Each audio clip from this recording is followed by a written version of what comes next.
What are nootropics? Generally means a chemical that increases some aspect of cognitive function. Maybe it's focus or memory or creativity or something, but increases some aspect of cognitive function beyond your normal healthy baseline without meaningful side effects. humanOS. Learn, master, achieve.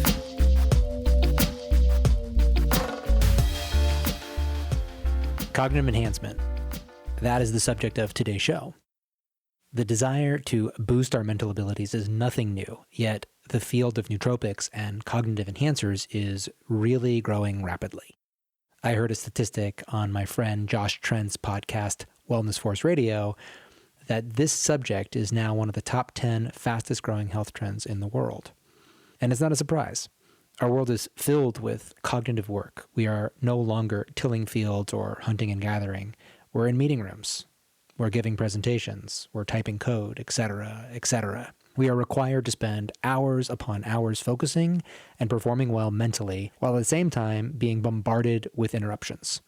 If you're dubious at all that society wants the semi-equivalent of brain steroids, go back and listen to my show with Professor Stephen Hinshaw, who is the Vice Chair of Psychiatry at UCSF, on the remarkable rise of off-label usage of stimulant smart drugs like Ritalin and Adderall. Now we have over-the-counter substances that are claiming to not only be able to enhance cognition, but also be able to keep the brain healthy as we age. Oftentimes, these cognitive enhancers are provided in what's called a stack, which theoretically means several complementary compounds that are combined for synergistic effect. Today, my guest is Daniel Schmachtenberger, who is the head of product at Neurohacker Collective, an organization that is dedicated to optimizing cognition and human betterment. In the show, we discuss the product Qualia. Although Daniel and I are talking about ways we can work together since we have overlapping objectives and perspectives on how to make the world a better place, I have no financial relationship with the company at the time of the recording, but I do have a favorable opinion about the product. I just want to let you know that I received no financial remuneration from you purchasing the product because of our discussion. And with that, I bring you my discussion with Daniel. Daniel Schmachtenberger, welcome to humanOS Radio. Delighted to be here. Thanks for having me. To begin, I'm interested to know more about you. What were the conditions under which you developed your mind as a young person, and how do you continue to do that even today? Fun question. I think one of the key defining things for me was I was homeschooled throughout most of my childhood, and the reason for it was my parents were educational philosophers, theorists, and they had the idea that if kids were given pretty much no curriculum, but exposed to as many things as possible, and then their interests were facilitated, that they would kind of blossom in the unique way that they were most innately suited to. And so it was an educational theory experiment. And so I had no curriculum at all. I never did handwriting, spelling, state capitals, and it happens to be those three are good examples of things that I never learned well. Spell checking later taught me how to spell and made the fact that my handwriting is illegible tolerable. And I don't have state capitals. But I was fascinated by all of the sciences. I was fascinated by all the philosophic disciplines. And so I got to start working in understanding modern physics as a little bitty kid, and Eastern and Western schools of philosophy, and et cetera. And one of the other cool things was not having subject divisions. I didn't know there were subject divisions. So there was no arbitrary break between physics and chemistry, or chemistry and biology, or any of the disciplines. So we'd be, as a little kid, I'd ask a question like, why is the sky blue? And part of that answer has to do with the physics of diffraction and the molecule size of the upper atmosphere. That means you have to understand sun and stars and solar formation and atmospheric chemistry and how diffraction works and the physics of light waves and the actual molecules in the upper atmosphere. But it also means you have to understand how a retina works and what subjective blue is and what is the difference between subjective blue and objective blue, and then the hard problem of neuroscience. And like all of that comes in to really answer that well. Almost everything was a movement between various sciences and then getting into the deep philosophy that grounded the sciences where the hard problems were. And so that led to a interdisciplinary and systems orientation to understanding the nature of reality that we live in. And of course, for me, it was always implicit that because understanding early on evolutionary theory, the universe was going somewhere. And it was organizing itself towards more orderly complexity. And with that, more order of complexity, new emergent properties. With more evolved physiologies, there were new capacities of consciousness. And so it was clear that something like we had a role to serve in participating with that evolutionary impulse of universe. And as the one creature here that we know has the abstraction capacity with our certain structures of prefrontal cortex to understand evolution itself, right? To not just be a part of the grand design, but be able to think about the whole thing, the direction of evolution, the principles of it, that we really have the meaningful capacity to consciously participate with it. And looked like the evolutionary impulse is evolving everything, all of the universe. So my interest early was, how do I understand universe? How do I understand where it's going and how to help participate with the evolution of everything? So that also looked like activism in terms of how to actually support the evolution of quality of life for all sentient things. Yeah. And one thing I'll add, because it's so important for people to know, is that for the most part, when kids ask questions that they're really interested in, like why is the sky blue and we don't really understand the answer, we don't facilitate the interests well. And then we try to force them to be interested in, or at least do shit that they're really not interested in at all. And the process of forcing them to do uninteresting things while not facilitating interest is what breaks people's interest in life. And then you have to extrinsically motivate them with money or reward or whatever, and otherwise they want to chill and watch TV or play video games. But if people's intrinsic fascination with life gets fed and facilitated, then they are innately and ongoingly highly agentic by nature. Your background is particularly interesting to me. We are seriously considering homeschooling our 4-year-old boy. Hearing you explain your background is motivating to me, and that this is indeed a good course to pursue. I was a solid student growing up, but I became a much better student later when I found myself in learning environments where I had more freedom to do things like, for example, spend long periods of time on a subject versus changing my focus every 50 minutes like you do in most schools. So for me, changing class that frequently was really disruptive. I'm more of a type of a learner where I like to go deep. I build momentum, and then I want to stick with a subject for a while. And then also whatever typically has my attention has all of it. So I would do very well in some classes and just okay in others. Also, the more I advanced my own education, I had the freedom to learn more about how I learn. And if I knew some of these things earlier in life, my ability to advance my own knowledge with the effort I was putting in, I think would have been greatly accelerated. So for my boy Desmond, I think about how to create this custom learning experience that adaptively contours to his interests, a way to always harness that natural curiosity that we have as children and to empower that love of learning by all means necessary. So it's really nice to hear about your experience and that you look back on it with appreciation. Now think about this. Technological unemployment is going to end something like 30% of all jobs in the next 15 years. It's going to start with a lot of labor jobs, but it's going to move with AI to a lot of non-labor jobs. When we think about the history of education, if a kid was going to grow up and take over the family business or the family work, whatever that was, so they had to kind of learn how to do those things from a skill vocation point of view, or then it became more infrastructuralized and they were going to just get some job within infrastructure, within macroeconomy, they had to be prepared for the workforce. The workforce is going to get progressively more and more automated by the time that people who are kids now will be moving into what we would have called the workforce previously. And what will be unique is things that are uniquely human. And so if there are things that robots can learn to do well and AI can learn to do well, and obviously there's a deep question around strong AI, but let's just take strong AI off for now. The things that are uniquely human are going to be the only things that are really adaptive for humans to do. They also happen to be the things that are most fascinating and fun and intrinsically rewarding for humans to do. So this has always been a relevant conversation, but it is relevant in a way that it never has been right now. Right. So these are some big global issues that we are facing. How it's all going to play out is yet to be told. But what I'm hearing is that the need to be able to maximize some of our innate human capabilities is of paramount importance for the next generation and even for people that are going to go through this transition. When you think about a cognitive enhancer, which is ostensibly the topic of today, you think about something that might make you focus better, remember more, be able to task switch better. But if you remove a layer from there and you think this is far more important for overall humanity, for us to be able to figure out ways to optimize our mind's ability to interact with this world and to be our very best on a consistent basis. So what was the first experience that you had that motivated you to explore this space? Well, I've been interested in human potential development and what the space of possibility was and enhancement capabilities my whole life, whether we're talking about meditation and psychotherapy, personal development, or physiology, brain chemistry. And so as far as chemistry goes, an interest in natural medicine and healthcare, biohacking, neurohacking, EEG, neurofeedback, these are just always kind of hobbies. And insofar as the topics that I was really committed to for the world required high-level cognitive capacity, continuously supporting that was an important topic. I got more acutely involved when I actually was diagnosed with some kind of mysterious autoimmune diseases that were very rapid onset and that didn't have adequate cures in the allopathic or the holistic alternative worlds.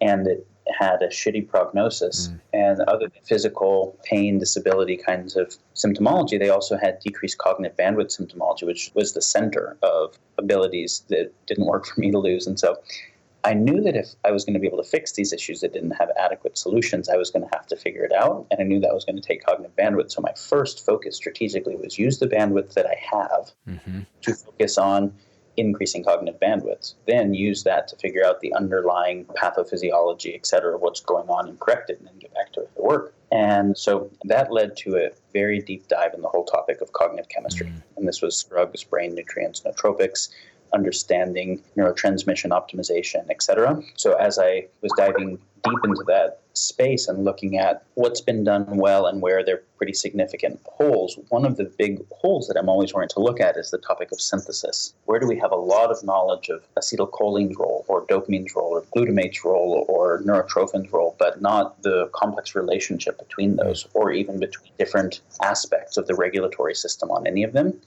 And so looking at how do we support many complex systems that are self-regulating to have increased regulatory capacity became the deep question for me. So synthesis there, that led to me doing work on myself where I was able to actually increase cognitive bandwidth to beyond what my previous healthy baseline had been, even while I had pathophysiology going on.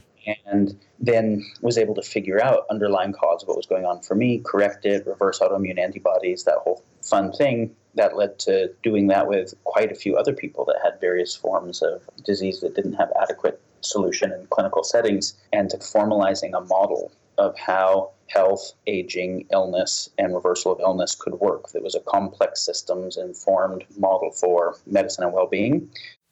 And so that really was a lot of things that would pertain to, but the psychoneuropharmacology, the cognitive psychological stuff was really essential because almost everyone who is dealing with complex illness has some brain fog cognitive effects and has some emotion affected by hearing that they've got incurable prognoses, and they have to have their psyche and their cognition in the right place to do everything that it takes to get better. Right. So focusing on that first became a central thing. So I would say that's where I went from it being a area of general interest to an area of central deep dive. Yeah, so what I'm hearing is there was a need that arose for you personally that fostered a deep dive to understand the overall system with which any possible solution would be working over your health, aging, etc. From there, then you wanted to understand not only how we might be able to utilize some sort of exogenous chemical to amplify a process, but rather how can we help make the entire mind that is doing the thinking stronger and better over time. It seemed like that was the goal. Yes. And then you've been working to solve that. Yeah.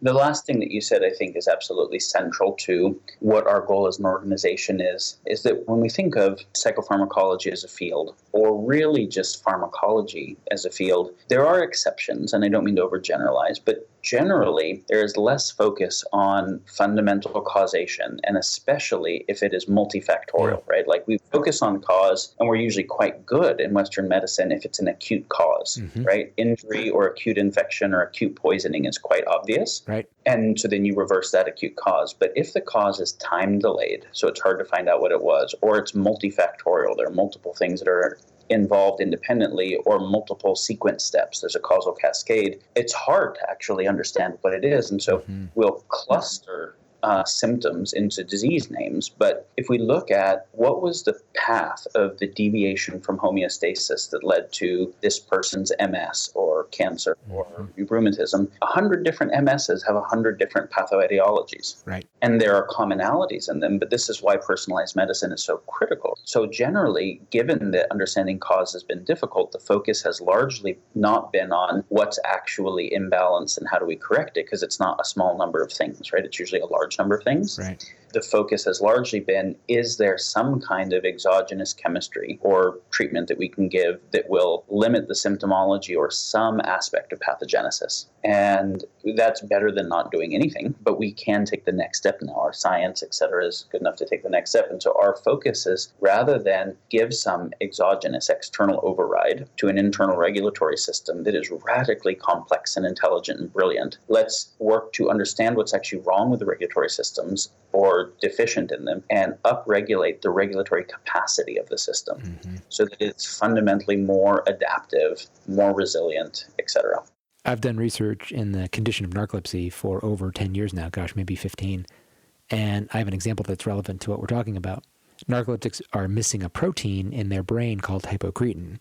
One result of that pathology is excessive daytime sleepiness, which is what usually is synonymous with the word narcolepsy for most people. But another symptom is called cataplexy, which is the loss of muscle tone or partial paralysis when somebody experiences emotion, usually. So, Daniel, you tell me a joke, and I experience weakness in my limbs. And in fact, it might be where the term weak from laughter comes from. Narcoleptics also experience depression with greater frequency than the rest of the population. So early on in the treatment of this condition, narcoleptics were given a class of drugs called tricyclic antidepressants. Turns out that this medication also improves patients' cataplexy, which was totally serendipitous. But the medication is not directly confronting the cause of narcolepsy, but rather it is ameliorating one of the symptoms, but only temporarily. So here's the problem. Tricyclics do reduce cataplectic attacks in these patients, but the medication loses its potency over time. Over the course of several months, the patient will build up tolerance to the drug, and they will take what's called the drug holiday to allow the receptors to resensitize to the medication. And in this scenario, however, when a patient goes off of the drug, they are essentially paralyzed for days at a time, where they're having up to 60 cataplectic attacks per day. So they basically have to stay in bed until the brain resensitizes and readjusts. In some conditions, that's the best we can do, but it does highlight how when we try to exogenously override, as you say, a system in the brain, usually we only provide a short-term gain, but there's always a long-term price to pay. So let's take narcolepsy, for instance. What is the cause of narcolepsy? Well, it probably has quite a few distinct causes, many of which can be happening or not in any particular situation, right? So can someone have sleep issues that are causing narcoleptic-like symptoms? Sure. Can they have sleep issues from structural pain somewhere in their body, or from waking up in the night to urinate too much, nocturia, or from apnea, or from head injury that caused firing pattern injuries, or from gut-brain axis disorders, or from toxicity or methylation disorders? There's so many underlying mechanisms that can lead into a particular set of symptomology that, in order to really be able to address it comprehensively, our approach is identify everything that has statistical correlation that could be causal, even if it's not one-for-one correlation, because we're not looking at one disease, one cause. We're looking at multifactorial possibilities, and then be able to do differential diagnosis across the entire causal phase space, all the things that could be involved to see which ones actually are, and then look at treatment that is specific to pathways rather than to symptomology or disease clusterings. You're describing a very sophisticated approach to address a problem, and the body is sufficiently complex that if we really want to do better with our health in the modern world, we need to be able to implement this degree of sophistication in diagnosis and in treatment. So I'd like to segue to using this sort of approach to support optimized cognitive enhancement. Let's start, if you will, by describing first what is a nootropic substance for our audience, and then tell us about your product, Qualia. Sure. So Qualia is the first product that we've released to market. We have many other products in the nutraceutical category that are in various phases of R&D or testing and will be released soon for various different goals, mostly in the upgrading mind-brain interface space. So looking at things like pain and sleep and anxiety and et cetera.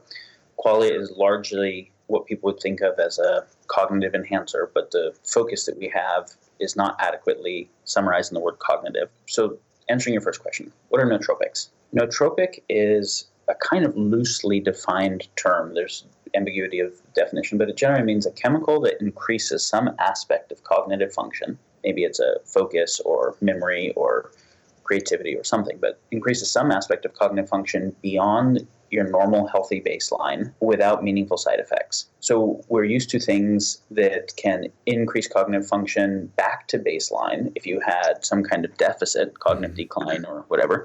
And we're used to the idea of something that can be enhanced beyond baseline, but with meaningfully negative side effects like amphetamines that can increase focus. So the idea of nootropic was, can we understand some of the mechanisms that cognition operates through neurochemically and be able to support those in ways that don't create meaningful side effects or externalities? The term was coined with the development of a chemical called piracetam that really started out a whole new category of drug research, racetams and then ampakines, and mostly they were receptor site modulators for certain neurotransmitters. Smart drugs is a related but slightly different word, which generally means pharmaceuticals that have some cognitive enhancing potential. These are usually either drugs for narcolepsy or for ADD or for certain kinds of depression or certain kinds of neurodegen issues like Alzheimer's or Parkinson's. And so we'll look at things like Adderall, modafinil, Wellbutrin, Deprenyl. And these are things that can increase some aspect of cognitive baseline, but oftentimes do have some meaningful consequences. So the risk reward is a tricky thing to consider. Nootropic is also in contradistinction to the term brain nutrient, which is just fundamental nutrients that we need dietarily that many people don't get enough of for optimum, even though they're not in acute deficiency. They're in kind of what we call subclinical deficiency. And so this is the right fatty acids, the right amino acids, minerals, vitamins that support normal brain function. Those aren't going to bring you beyond baseline because the body's going to convert as many as it actually needs and then not more, but they will keep you at optimum baseline or bring you back to it if there's deficit. So the Qualia actually involves key brain nutrients that are actually needed for the way some of the nootropic ingredients function. They're key cofactors or transform factors, and that are chronically at suboptimal levels, and then include some things that would be more in the nootropic category, some of which are synthetic, some of which are plant-derived. I've been exploring the space for about 1.5 years, and I have to say that my own personal experience with Qualia has been very noticeable and very impressive. We've not discussed this before, so for the listener, Daniel is hearing my feedback for the first time on air. My experience with Qualia has been different, I would say, than with other nootropics I've tried. First, let me discuss energy. When I take it, I feel a calm energy that lasts. I don't experience a drop-off like you get with caffeine. I don't feel overstimulated either, so that's really an ideal situation. Next, my focus is stronger with it. I feel like I can take a dip in the afternoon, though my energy doesn't necessarily flag. So I think it's just a sign that my brain wants to take a break and go for a walk. So I try to attend to that, but it's still a different feeling than simply feeling exhausted by work. My ability to task switch is improved, which is actually a huge impact on my productivity because in today's world, there's just a lot of task switching that we all need to do with email and notifications, etc. Also, I'm a happy-go-lucky guy, but I even wake up in an annoyingly good mood. But I actually experienced a mood elevation with Qualia. How did I notice? Well, I caught myself saying hi to random strangers more on the street, generally just feeling more outgoing. And at first I was a little worried about this because things that can elevate mood also are subject to a reduced mood later, but I didn't experience a dip in either the day of taking it or during the weekends when I don't take Qualia. And on that note, you instruct people to take the weekend off from taking it, which I do. But again, I didn't feel a dip in energy, focus, mood, which indicates to me that what you've created really supports the health of the entire system versus trying to squeeze all the cognitive enhancement out of one pathway, leaving you feeling depleted later. And lastly, I also noticed that I have really good sleep when I'm on Qualia, but even on the days where I don't get what I consider to be adequate amount of time in bed, so for me that's about 7.5 hours, I am less sleepy and more capable the next day when I take Qualia than I am when I don't. So there you go. There's a live testimonial for you. I'll share a couple things on that. Yeah. First, 2 disclaimers on our side. One is not a drug. Right. Can't treat anything and is not prescribed for any diagnosed things, etc. This is a supplement without FDA classification Right. for any drug stuff. Second thing is that we are absolutely not recommending it as a way to deal with lack of sleep. Mm-hmm. As far as general lifestyle optimization goes, exercise matters, food matters, mindset matters, being outdoors matters. There's a lot of things that matter. We would probably put sleep in its own category and everything else in the second category in terms of just how important it is for overall physiology repair. And one of the things that we push heavily is to really support people getting enough and good quality sleep, and that Qualia works radically better in well-rested people than in people that are dealing with some sleep deficit. So just that public service announcement. Yep, and I agree with that fully. As a sleep researcher, there is nothing that's been identified that replaces the need for sleep. What I would say is that I think I perform better, but that does not encourage me in any way to then cheat sleep. There is a exponential benefit to getting better sleep and then having quality in my system than getting not enough sleep on a regular basis. Totally. If someone is getting insufficient amounts of sleep acutely rarely, then we're going to deal with that much better than chronic sleep deficit. Yeah.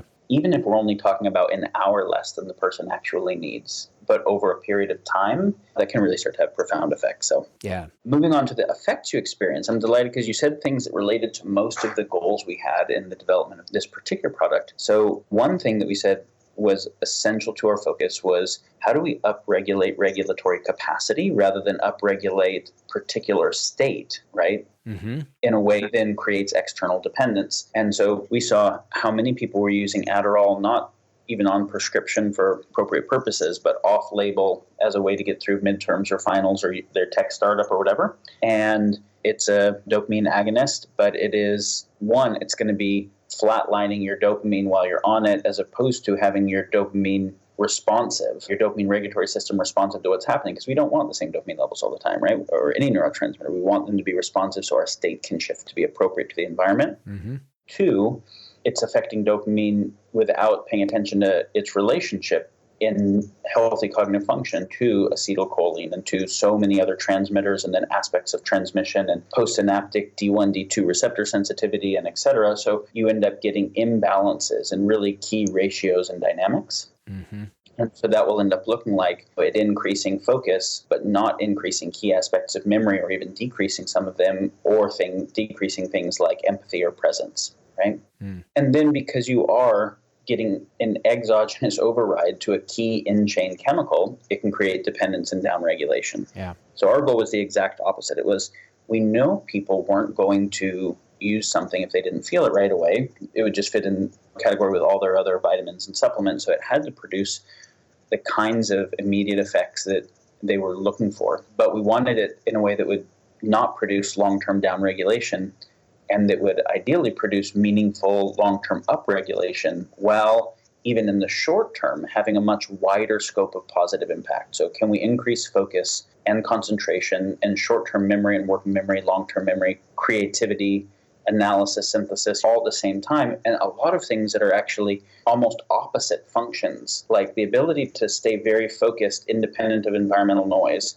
but then the ability to task switch when one needs a task switch are opposite kinds of functions, but we really want them both, right? Mm-hmm.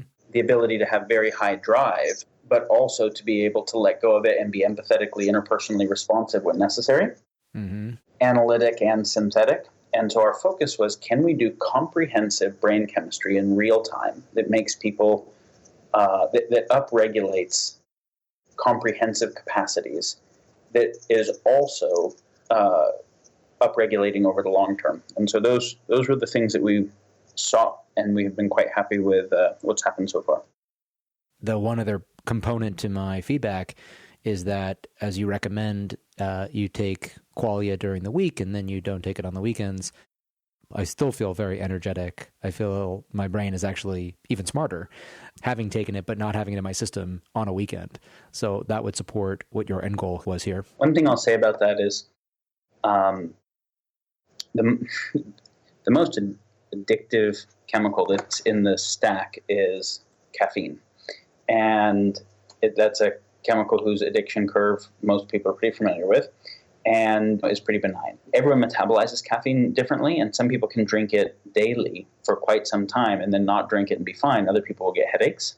And it does have a lot to do with caffeine metabolism, which is genetic and other factors. So what I'd say is this has a relatively small amount of caffeine. We have 90 milligrams, but in a unique form where it's bound to an antioxidant, so the antioxidant from blueberry skins, pterostilbene, which has it basically be slow release. So it feels like 30 milligrams when it kicks on, which is very, very subtle, but then it lasts for quite some time. So instead of getting a spike and a drop off, you get a very subtle long-term effect. Yeah. Why it's important to take in the morning again, because it will last longer. For people who are used to drinking a big Starbucks where they've got 150, 200 milligrams of caffeine that kicks in right away, they will still want to do that. They just might downregulate the amount a little bit because this isn't going to match with that amount of caffeine. But on people's off days, we tell people to do 5 days on, 2 days off of Qualia so that they don't desensitize to any of the chemicals that are here. On their off days, if you can't get off caffeine without headaches, then you can still do your coffee or mate or whatever it is on your off days. Caffeine doesn't need cycled as frequently as other chemicals. And so what we'd say is our recommendation is that people should cycle off caffeine if they use it on a daily basis for about 1 week per quarter. So their adenosine cycle gets to reset. The other dynamics that are involved get a reset. And we do find that people start getting decreased meaningful response from caffeine over longer periods of time. Obviously, there's problems if people are using it again as a replacement for sleep or to push through too much fatigue when they actually need rest. Yeah. If people are well rested and they're taking appropriate amounts of caffeine, it can actually be an efficiency increaser metabolically for their system. So we say 2 days off of Qualia each week and 1 week off of all stimulants per quarter. I was never much of a coffee drinker growing up. Several years ago, I started to drink it and it became a part of my daily routine rather fast. I enjoy my coffee with cream, and I recognized that I was adding hundreds of calories to my day from my coffee routine. We know from an energy balance perspective that the body doesn't compensate for calories that are consumed in liquid form as much as it does when they're consumed in solid form. So now I get my morning boost without those additional calories. And honestly, I thought I was going to have a hard time giving up my coffee, but that's not been the case. So this is another reason why I enjoy Qualia. Well, and I think since bulletproof coffee has become as popular as it has, this is a topic people are aware of because they're putting a lot of calories in the form of MCT or XCT oil in there, and butter. But if someone's doing that and then eating the same breakfast, they're kind of missing the point, right? Exactly. Most people are doing that to then not eat breakfast for quite some time, or they need to downregulate the caloric intake of their breakfast. Right. Yeah, exactly. I was doing the latter. What other tools do you use to either monitor your cognitive performance or to enhance it? Assessment-wise, there are some apps that are fun. There's a Quantified Mind. Love them. Is a publicly available app that anybody can use, inexpensive. And then there are some apps that you can pay just a little bit for that have a lot of increased capacities, like Cambridge Brain Science app. There's actually 2 different Cambridge-associated cognitive assessments. Berkeley's Greater Good Science Center has a positive psychology assessment. UPenn has some pretty great non-symbolic experience assessment. So there's a number of good online assessments. We have a friend, Dr. Zachary Stein, who was in the education department, philosophy of education at Harvard, and worked with Howard Gardner on what was next beyond multiple lines of intelligence. And I would say is one of the top theorists in developmental psychology. He and a group of friends made an assessment system called Lectica. And if you go to lectica.org, you can see it, which is probably, in all that I'm aware of, the most advanced human cognitive psychological assessment system anywhere. And it assesses for things like how complex someone's thinking is, how abstract their thinking is, levels of moral reasoning, a lot of things beyond basic psychological and cognitive assessment, using really quite deep and good and nuanced models. So those are ones that we like and support. We're actually working on synthesizing elements from many of those into apps that can provide better resources for people in the future is one of our goals. So those are some things. As far as biometrics go, I use a lot of blood chemistry testing for biometric assessment, and I'm a big fan of QEEG assessment. I'm a big fan of biodata and psychodata, and then the key becomes the interpretive process to be able to put it together and really understand what it means and how to respond to it. The hard part. That's the part we're really focused on, is because the data collection is getting better on Moore's Law curve. We're focused on how do you actually put all the various parts together where you're not just looking at each thing in relationship to a reference range, but each thing in relationship to all the other things to get a synergistic picture. Yeah. And then as far as other things for cognitive performance enhancement, so things I do personally, there's a lot of cognitive chemistry that I play with. And so Qualia is a base stack I still, even after years with it, and having formulated it and previous stacks that led up to it, I still use that 5 days a week. Mm-hmm. But for different goals, if I'm wanting to be in much more new idea creative space or much more execution-oriented space, there's some number of hundreds of other chemicals that I'll play with.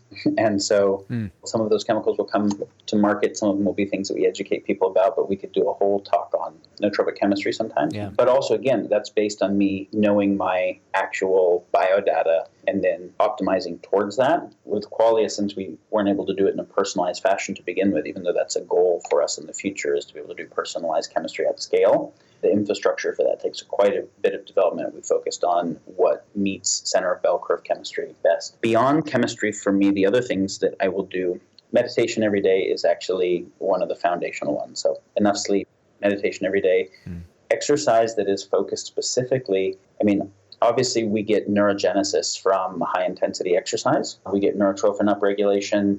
The circulatory effect is important, etc. But new skill acquisition is huge for neurogenesis, more than anything else. And new skill acquisition in the form of learning new languages, learning new musical instruments. But it seems right now that learning new motor functions, sensory coordination motor functions, has the deepest evolutionary biology on creating new neural pathways. And so the key is whenever you try and do some new activity, like say you're going to slackline or you're going to whatever that requires a balance or coordination you just don't have, and it seems almost impossible. Your nervous system is trying to use the much larger bandwidth of other than conscious processing to handle it than just conscious processing, but that means driving new neurogenic circuits, and then you start to get a hang of it. As soon as you start to get a hang of it, that effect starts decreasing, but in the process, you actually increased the neural hardware for automating learning. And so then you switch and do some other one. And so continuously focusing on things that are really hard until they start to become easy and then switching again, that hardware where you take new learning and automate it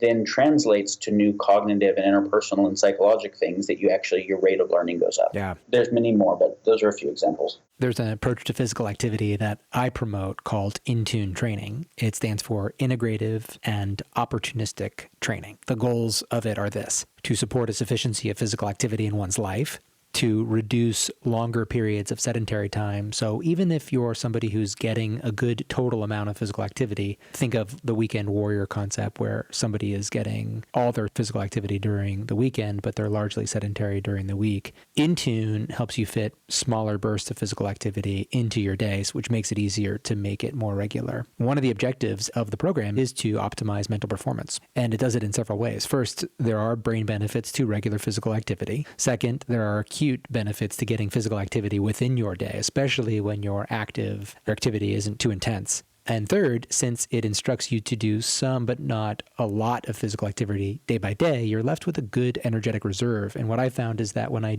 do work out in this manner, I wake up with a lot of energy every single day. So that is validating to the concept. And then lastly, I also dance during the day. So I try to mix in more complex movement patterns aside from just squats and push-ups. And this sort of whole body coordination supports cognitive strength.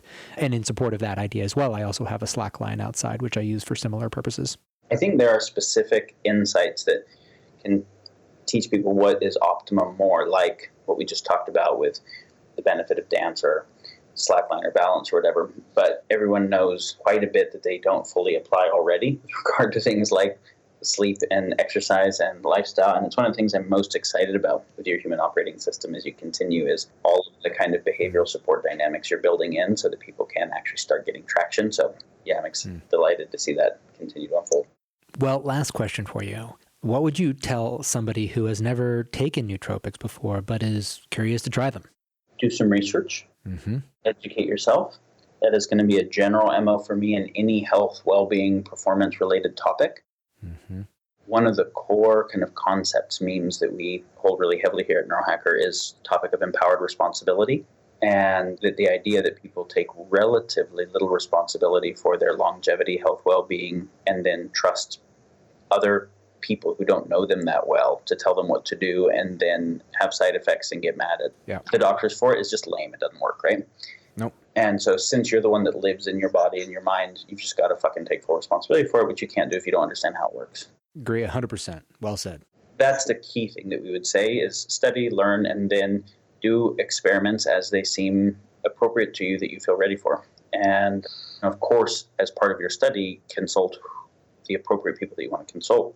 And you can go to our website and research how we formulated this. You go to the formulation page, it has all the ingredients and all the research on each ingredient, pathway, etc. And then you can try it. And it's intended as a potent nootropic stack that is relevant even for people that have a lot of experience with biohacking, neurohacking, but also is one that is very good in entry fashion for many, many people. And in general, if you're new to it, I would say start with the lowest doses possible. And if you don't notice or the effect feels good but subtle, move up and kind of titrate your way up, paying attention to your experience.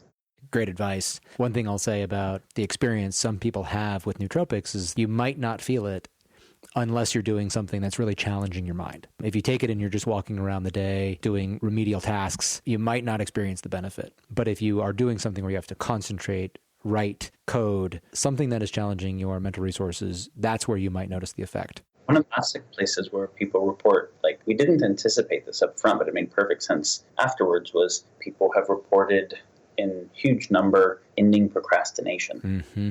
And specifically that things, whether it was their taxes or their desk or whatever that was normally put off a lot, that they could have sustained attention, not just at things that they liked, but they could have sustained attention without terrible at things that they had previously not liked. So there was focus with better neutrality. And so when you say you'll notice when you actually engage it, that's one of the areas that has been really fun, people noticing when they're engaging in, oh shit, I actually move the things that continuously get on my to-do list and then get moved because I never do them, and I actually did. Daniel, this is important work. I've benefited from using Qualia. I've loved hearing your approach on how to create the very best version of a cognitive enhancer. I've been recommending it to friends when the discussion comes up on the subject. And interestingly, several of those people who have tried it have spontaneously written back to me to tell me what a positive experience they've had with it. Becoming better at getting stuff done that we care about is hugely valuable. This can mean better overall work quality, and it can even release you to have more free time if you can be more efficient getting your tasks done. I believe your system thinking has really helped to develop this product, and it's really paid off. And I'd like to thank you for taking the time to have a conversation with me. I'm sure our listeners will appreciate the discussion, and I'll be sure to put information on where people can find you in the show notes. Awesome. And we continue to roll out new technologies, new products. Our website is a good place to check in with it. And if you feel like it, given your email, we'll definitely let people know when new things come out. And we are excited to explore more partnership with you and humanOS and being able to share that as an education and training resource for people that's aligned with our goals. So thank you. Thanks for listening, and come visit us soon at humanOS.me.